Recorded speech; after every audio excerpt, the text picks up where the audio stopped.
తెలంగాణలో రాజకీయ పరిణామాలు వేగంగా మారుతున్నాయి.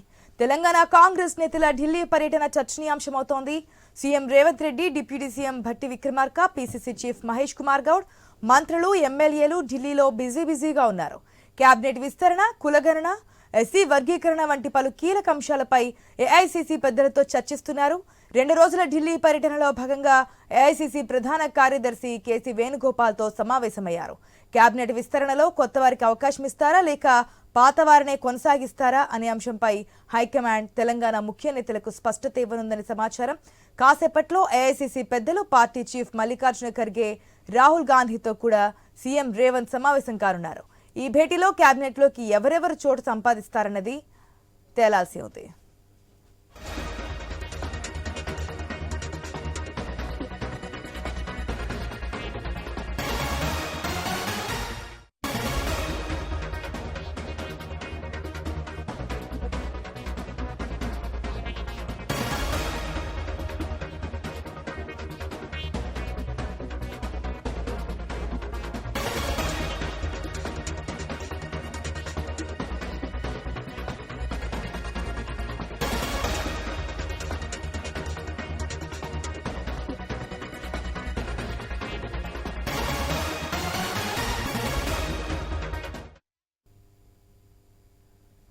మనం చూస్తున్నాం, తెలంగాణ రాజకీయాలు శరవేగంగా మారుతున్నాయి. ఇప్పటికే సీఎంతో పాటు మంత్రుల బృందాలు కూడా ఢిల్లీలోనే పర్యటిస్తున్నారు. మెయిన్గా ఎప్పటి నుంచో వెయిట్ చేస్తున్నటువంటి కేబినెట్ విస్తరణ ఈసారి జరుగుతుందా?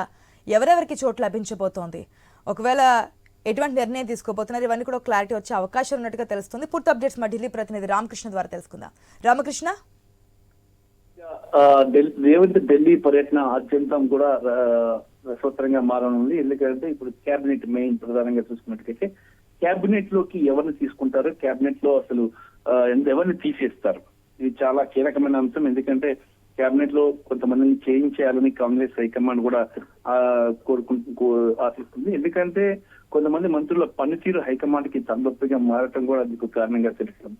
ఈ నేపథ్యంలోనే కొంతమందిని తీసేయడం, కొంతమందిని యాడ్ చేయడం కూడా జరుగుతుంది. అలాగే ఇతర పార్టీ నుంచి వచ్చిన వాళ్ళకి ఆల్రెడీ హామీలు ఇచ్చారు. ఇతర పార్టీ నుంచి వచ్చిన నేతలకి ఎవరెవరికి అయితే హామీలు ఇచ్చారో హామీలు నెరవేర్చాల్సిన అవసరం ఉంది. వాళ్ళ వైపు నుంచి కూడా ఒత్తిడి అయితే ఉంది. మరి ఈ నేపథ్యంలో ఇక వాళ్ళని కేబినెట్ లోకి తీసుకోవడం, అలాగే ఉన్న వాళ్ళని కొంతమందికి విరామం ఇవ్వడం కూడా జరుగుతుంది. మరి మెయిన్ ఈసారి అయితే రేవంత్ పర్యటన అంతా కూడా కేబినెట్ ఎక్స్పాన్షన్ మీదే డిపెండ్ అయి ఉన్నట్టు సమాచారం అయితే అందుతోంది. మరి రేవంత్ పర్యటనలో ఈ కేబినెట్ సంబంధించి ఒక రిపోర్ట్, మంత్రుల పనితీరుకి సంబంధించి కూడా రేవంత్ ఒక రిపోర్ట్ కూడా తయారు చేశారు. ఆ రిపోర్ట్ కూడా అధిష్టానానికి ఇస్తున్నారు. అధిష్టానం ప్రత్యేకంగా మంత్రుల పనితీరుపై ప్రధానంగా కాన్సన్ట్రేషన్ చేసింది. ఎందుకంటే ఇప్పుడు కాంగ్రెస్ పార్టీకి కొన్ని రాష్ట్రాల్లో మాత్రమే అధికారం ఉంది. హిమాచల్ కానీ, కర్ణాటక, హిమాచల్, అలాగే తెలంగాణ. మరి ఈ 3 రాష్ట్రాల్లో సమర్థవంతమైన పరిపాలన అందిస్తే అది మిగతా రాష్ట్రాలలో కూడా అధికారం చేజిక్కించుకోవడానికి అవకాశం ఉంది. కాబట్టి మరి ఈ నేపథ్యంలోనే హైకమాండ్ మంత్రుల పనితీరు, పథకాలు ఏవైతే ఉన్నాయో వాటిని ఎలా అమలు చేస్తున్నారు, వాటి గురించి ప్రజల నుంచి ఎలాంటి రెస్పాన్స్ వచ్చిందనే దాని మీద కూడా ఒక నివేదికను కోరింది. దాంతోపాటు హైదరాబాద్ అంశం వల్ల ఎంతవరకు నష్టం జరిగింది పార్టీకి, దాన్ని సరి చేసుకోవాలనే అంశం కూడా ఇక్కడ చర్చకు వచ్చినట్లు సమాచారం అవుతుంది. మరి రేవంత్ పర్యటనలో కాంగ్రెస్ పార్టీ అగ్రనేతలు రాహుల్ గాంధీ, సోనియా గాంధీ, ప్రియాంక గాంధీని కలుస్తారు. పార్టీ అధ్యక్షుడు మల్లికార్జున ఖర్గేతో కూడా సమావేశమవుతారు. అలాగే పార్టీ సంస్థాగత వ్యవహారాల ఇన్ఛార్జి కేసీ వేణుగోపాల్ కూడా కలవడం జరుగుతుంది. మరి ఈ పర్యటన టోటల్ గా కూడా కేబినెట్ అంశం మీద డిపెండ్ అయింది. అలాగే రాజకీయాలకు సంబంధించి తెలంగాణ తాజా రాజకీయ పరిస్థితులను కూడా హైకమాండ్ కి రేవంత్ నివేదిస్తారు.